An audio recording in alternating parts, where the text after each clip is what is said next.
অংশটিকে কিভাবে এই জেলার সম্মান বাড়ানোর ক্ষেত্রে একটি অবস্থানে নিয়ে আসা যায়।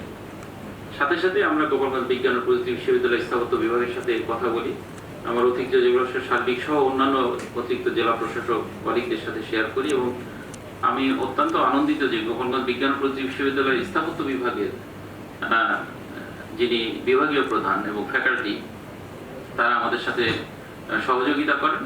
এর সাথে আমি না বললেই নয়, এখানকার জেলা পর্যায়ে যে সকল কর্মকর্তা এক্সএন এলজিডি সহ এক্সএন রোডস, এক্সএন পানি উন্নয়ন বোর্ড এবং অন্যান্য কর্মকর্তা, তারা সকলেই এক বাক্যে করেন যে আমরা গোপালগঞ্জ বিজ্ঞান ও প্রযুক্তি স্থাপত্য বিভাগের ছাত্রছাত্রীদের সহযোগিতায়, শিক্ষকদের সহযোগিতায় এই একটি প্রতিযোগিতার আয়োজন করতে পারি।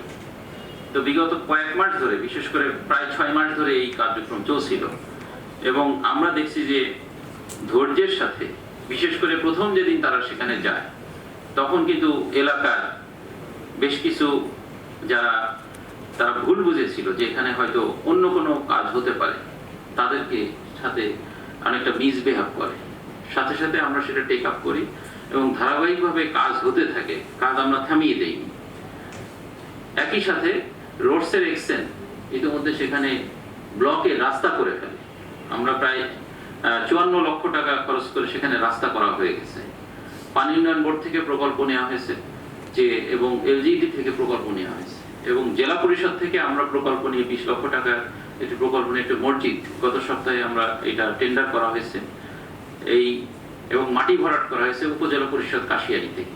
আমি উপজেলা পরিষদের যে ইউনো আমাদের চলে গেছে ফারজানা, তাকে ধন্যবাদ জানাই, এবং কাশিয়ানীর, এবং বর্তমানে যে মুনমুন পাল যিনি এসিল্যান্ড আছেন, তারা অক্লান্ত পরিশ্রম করেছে। সাথে সাথে সংশ্লিষ্ট তহসিলদার, সংশ্লিষ্ট